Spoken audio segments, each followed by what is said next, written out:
حکم په نوم د لوی رب چې ډېر زیات بخښونکی او مهربانه دی د ملي جمهوري غورځنګ صوبایي تنظیم او بیا په خصوصي توګه د لورلای ځینې تنظیم ته چې څو د هم مسافرین ووایم زما په خیال دا به کم وي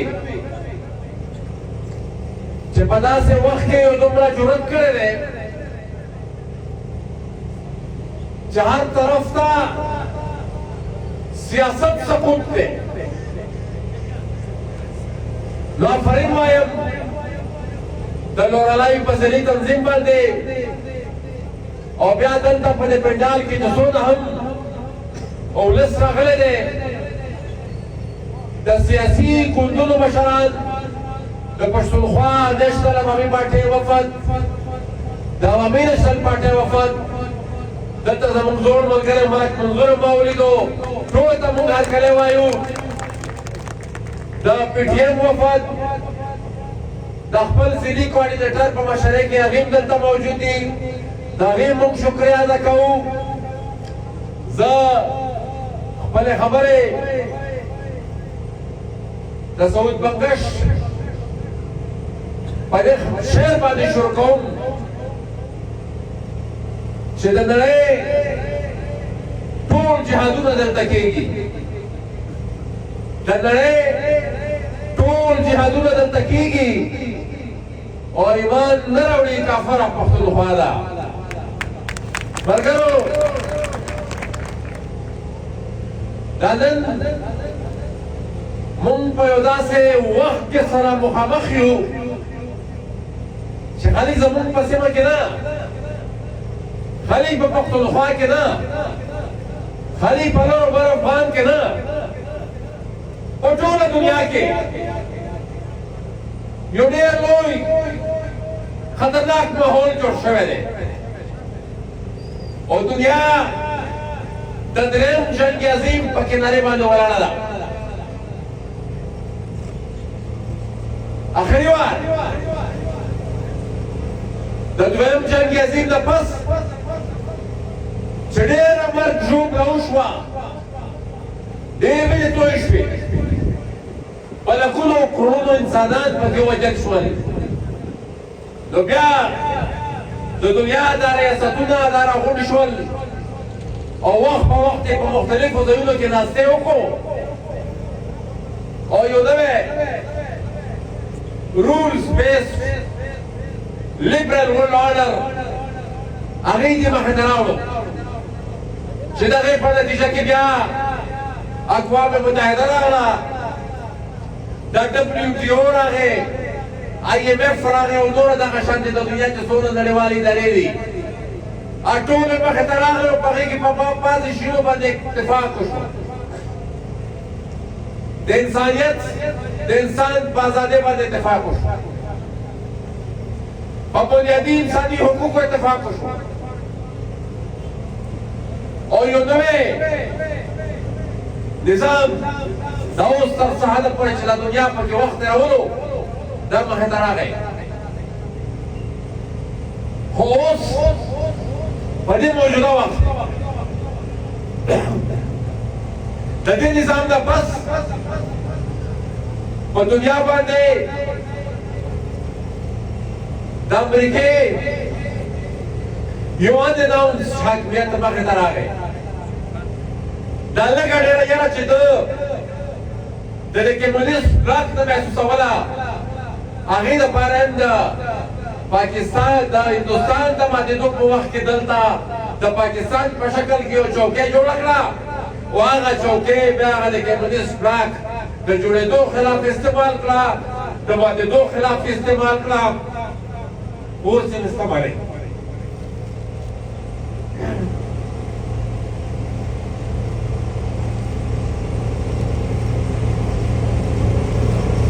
ملګرو دا نظام روان و چې کله کوړ وار شروع شو نو د امریکې د افغانانو په وینه د روس او د ده د ملګرو نه د ده د علاج نه چې کومه خطر محسوسوله د هغې نه یې ځان خلاص کړو د دې واحد یو تاسو په ټوله دنیا کې خپل اهمیت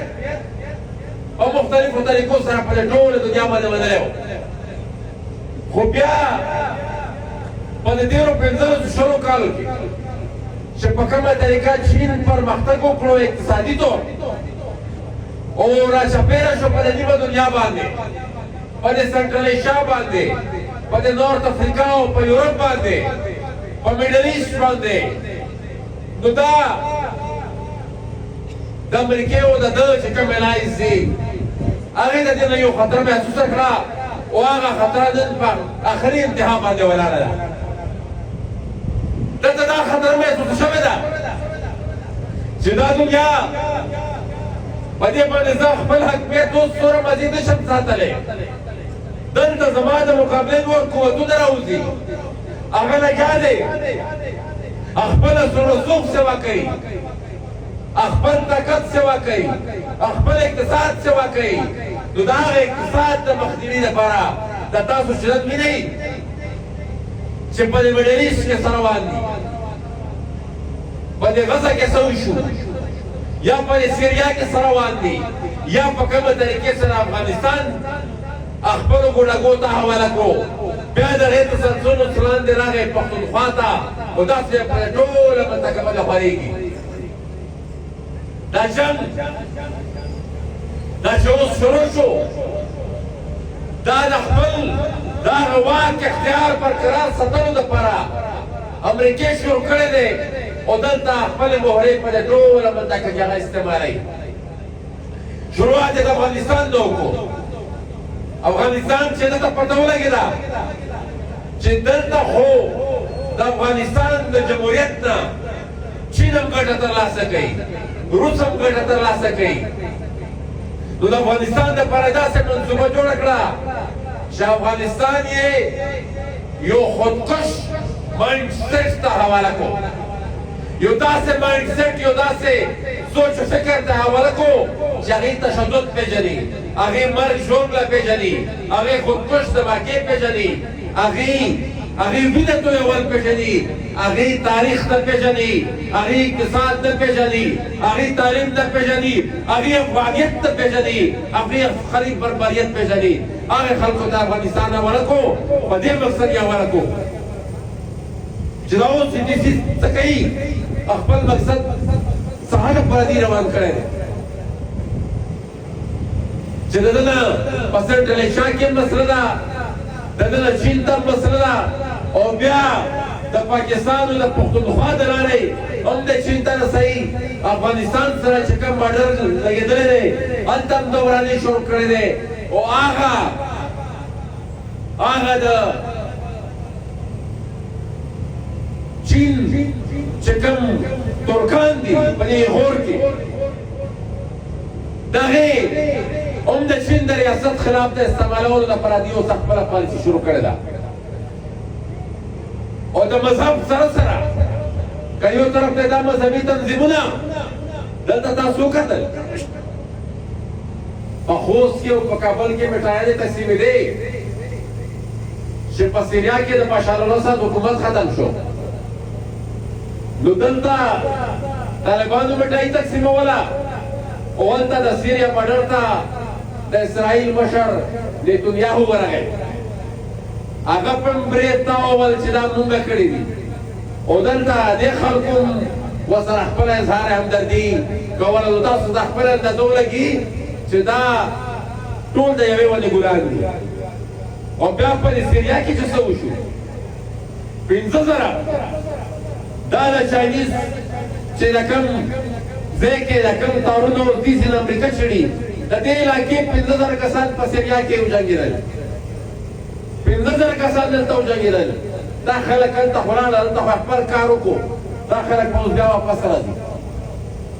دا به واپس چین ته ولېږي او د دې په ملګرتیا به یو ځل بیا زموږ تاسو په وطن باندې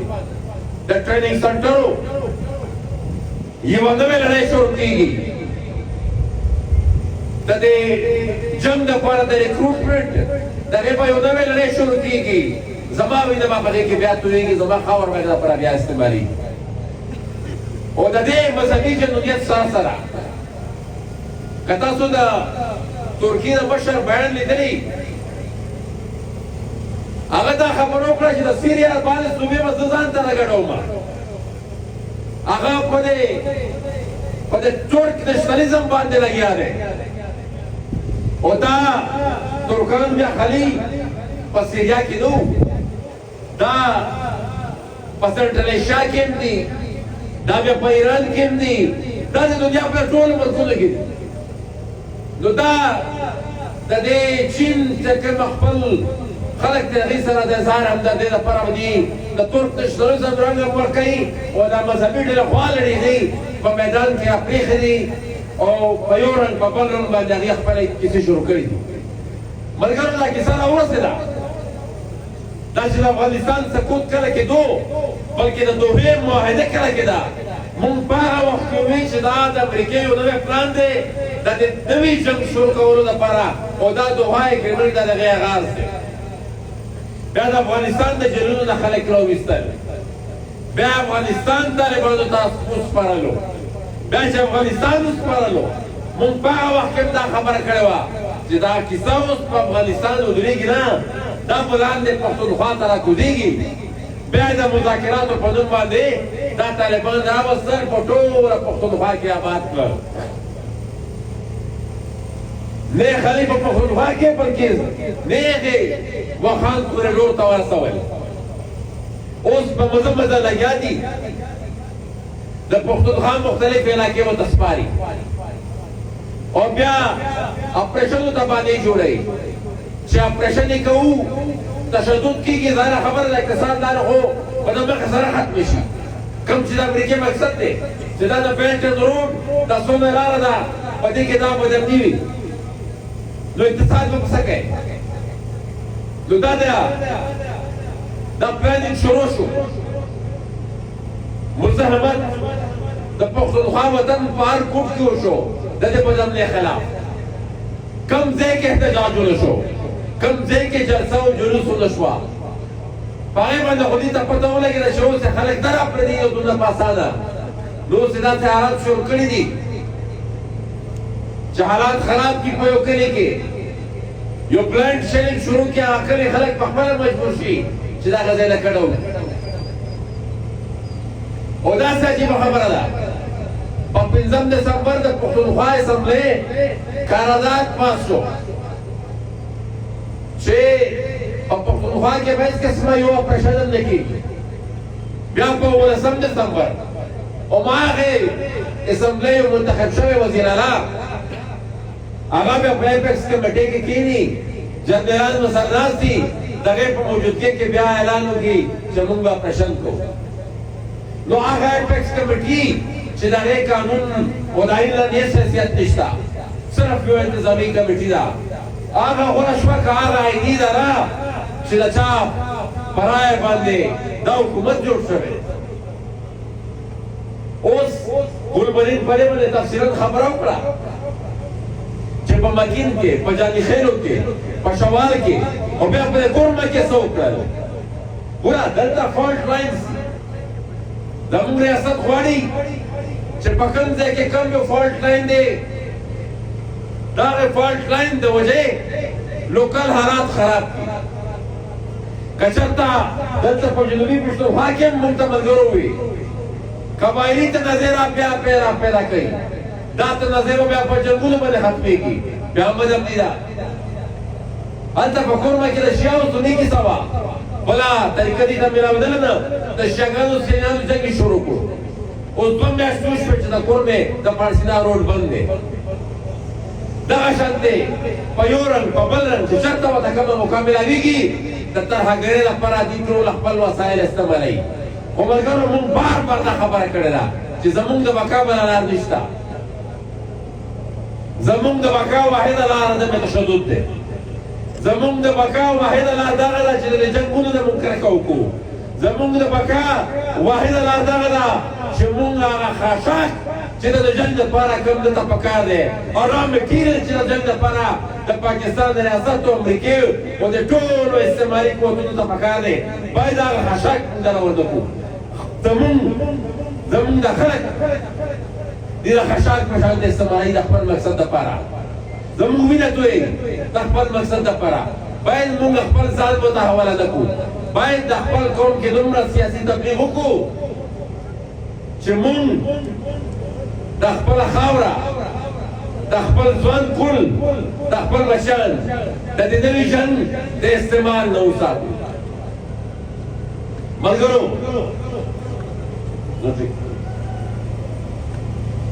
دا د تشدد یو سایکل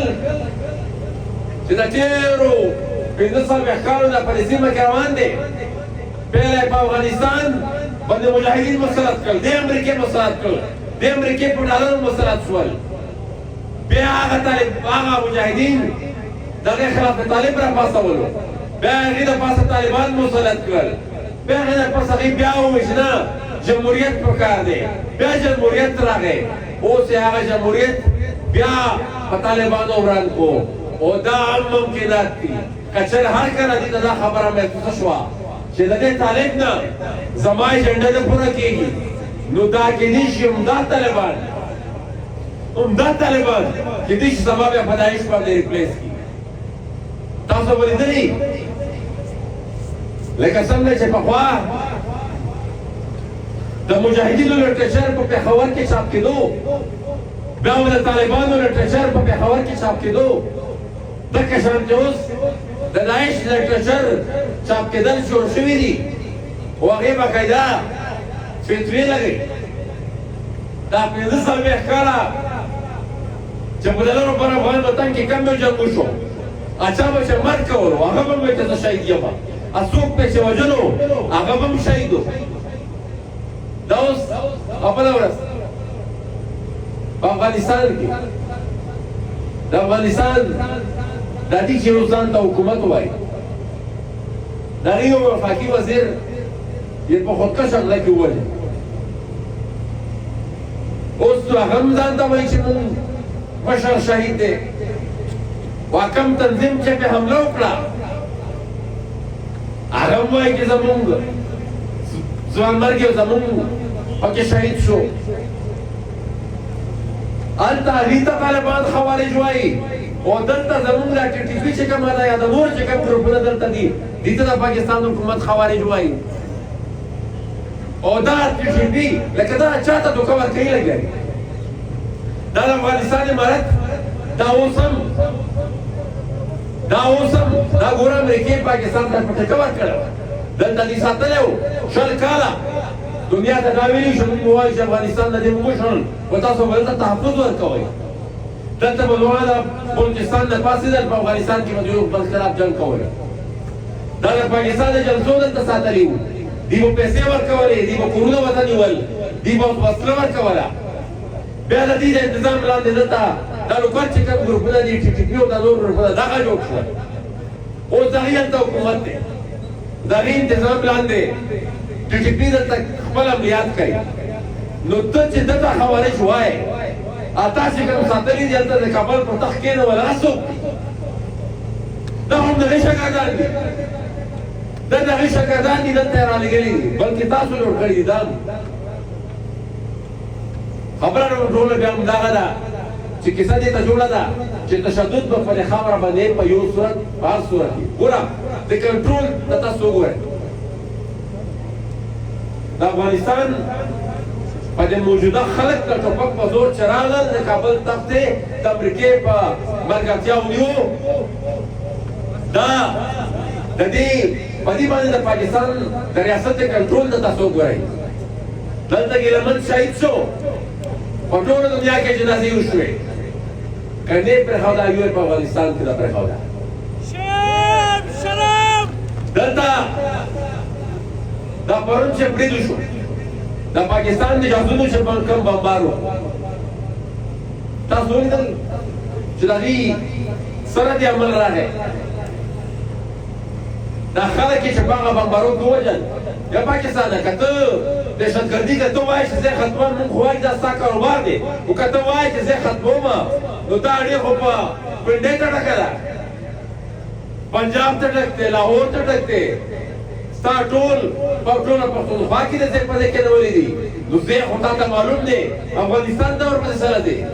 افغانستان ته ورپسې ځکه ځي چې وار په وار افغانانو ته دوی دا تاثر ورکوي چې ستاسو هېڅ قسمه هویت نشته تاسو هېڅ قسمه خود مختاري نشته تاسو زمون د قبضې لاندې دا خري د افغانستان د سوورنټي د هټ کولو دپاره دوی دا حمله کړې او دوی څه مقصد ده او دا هم ورته پته وه چې هغې طرف نه به هېڅ قسمه رد عمل نه راځي بعد د شمرون ته دروازه وګورئ ملګرو دلته به سیاسي ورکران ناست دي ډېر به د تاریخ پوهان هم ناست دي پکې تاریخ به ویلي دا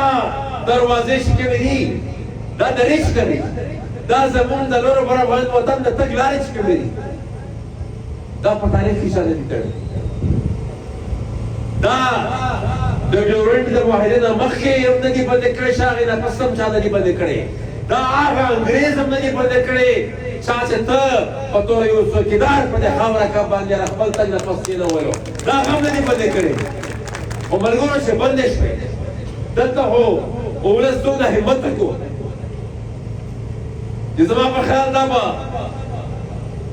د دنیا په احتجاجونو کې یو ډېر لوی تاریخي احتجاج یو ډېر لوغن احتجاج به وي چې دا کوم په چمن کې وشو خو د هغې طرف نه څه رد عمل راغی د هغې طرف نه یو ځل بیا په دې باندې خاموشي وه هغه ځکه چې هغوی د خپل واک او اختیار خاوندان دي نه د هغې واګې دا اوس چې په افغانستان کې څوک د ټوپک په زور ناست دي د دې واګې او د دې اختیار د پنډۍ سره دې سره خپل هېڅ قسم اختیار نشته خو ملګرو دا کیسه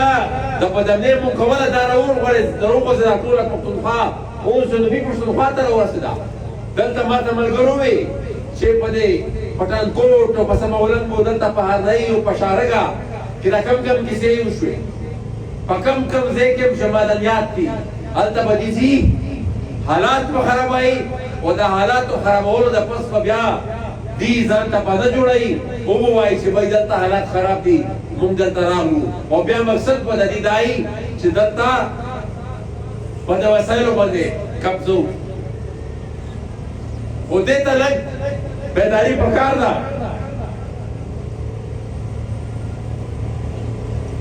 دې ته لږه بیداري پکار ده چې د دې مخنیوی وشي او ورسره د هر څه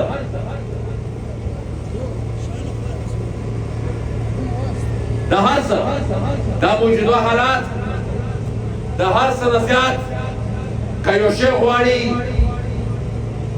هغه کلیرټي ده باید مونږ په خبره هم سر خلاصي او مونږ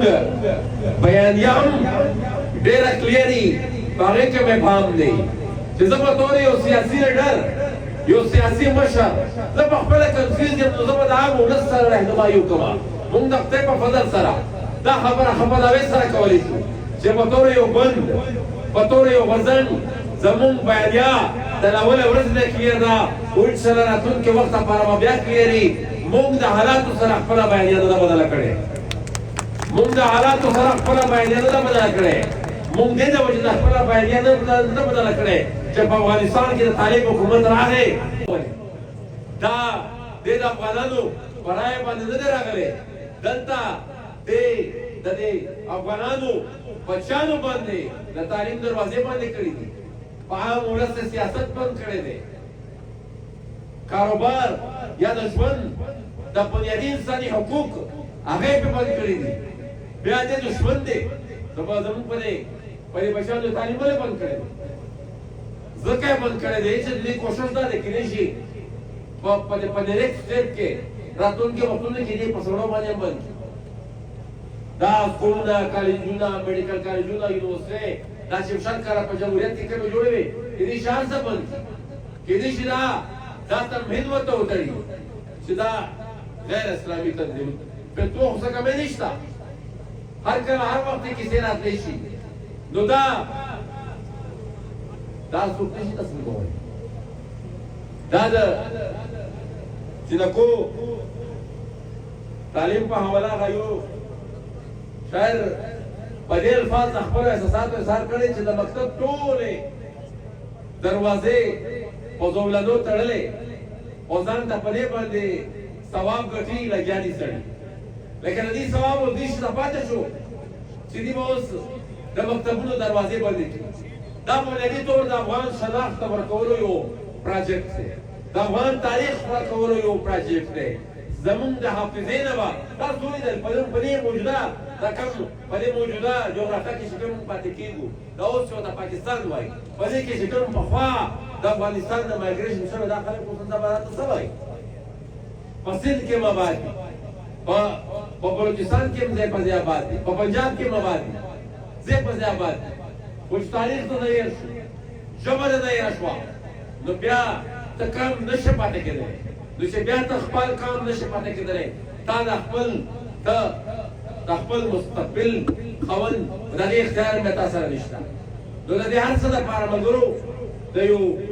لوی سیاسي مزاحمت ضرورت دی سیاسي فعالیت ضرورت دی او دا به کېږي واحد په یو جمهوري سیاسي تنظیم باندې د دې مقابله دا دونه آسان کار نه دی چې دا د ټولې دنیا سازشونه راغلي دي دلته زموږ په دې خاوره باندې او د دې مقابله مونږ خو لګیا یو خپل وس کوو خو د دې مقابله کا په حقیقي معنو کې مونږ کوو نو د دې لپاره یو مضبوط سیاسي تنظیم پکار دی جمهوري تنظیم پکار دی او داسې سیاسي ادارې پکار دي چې په هغې کې ولس د هغې اونرشپ اخیستی شي ولس د هغې اونرشپ راخیستی شي او هغه بیا کولی شي د کام د مستقبل او په دې کام چې د کوم سخت وخت را روان دی دا نوی جنګ چې په دې خاوره راته خپله شوی دی دا کام د هغې نه وساتي ملګرو دا کیسه د مروزي حالاتو ته که موږ وګورو په دنیا کې چې دا کوم بدلونونه را روان دي په دې کې یو سیاسي بیداري په دې وجه هم پکار ده چې ډېر لوی بدلون را روان دی په دې دنیا کې په هر طرف را روان دی مونږ ته لږ ویښ پاتې کېدل پکار دي چې داسې خو نه چې شی ورانېږي او نوې فیصلې کېږي مونږ په دې کې بیا هم دغه شانتې غافله پاتې شو او استعمار بیا مونږ دا ټوله پښتونخوا خپل یو نوي ګوډاګي ته په لاس ورکړي لکه څنګه چې په 20 کې ورکړي وو لکه څنګه چې په 47 کې ورکړي وو دغه شانتې مو یو نوی ګوډاګي ته په لاس ورکړي ملګرو بیا به هغې نه پس یو 80 کاله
ملګرو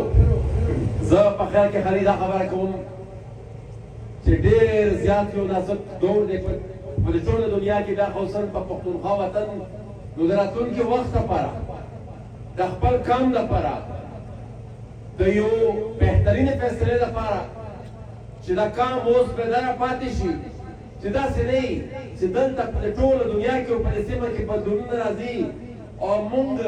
د بدلون په نوم باندې بیا یو نوې کندې ته وغورځېږو او د هغې نه راوتلو لپاره بیا چېرته سل اتیا کاله انتظار کوو خدای شته چې سل اتیا کاله بیا دا پته هم نه لګي چې هغې نه پس به بیا نور د دې نه بل کوم استعمار راغلی او بیا به یو نوي کوم ګوډاګي ته حواله کړي وو نو ډېر زیات ته بیدارۍ ضرورت دی د اتفاق او د ورورولۍ او د اتحاد ضرورت دی او دا اوس د جنګ په نوم باندې د تشدد په نوم باندې او طالبانایزیشن په نوم باندې دلته چې په موږ باندې کومه کیسه یو ځل بیا راته پرې شوې ده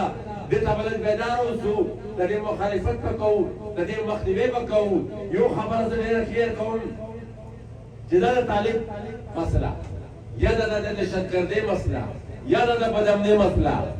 دا چې څو پوره په افغانستان کې نه حل شوی دلته به هم نه حل کېږي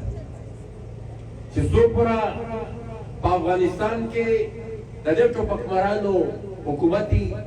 پښتونخوا په امن نشي پاتې کېدلی په دې باید موږ تاسو ټول سر خلاص کړو د دې نه علاوه د دې موجوده کیسې بله دویمه لار نشته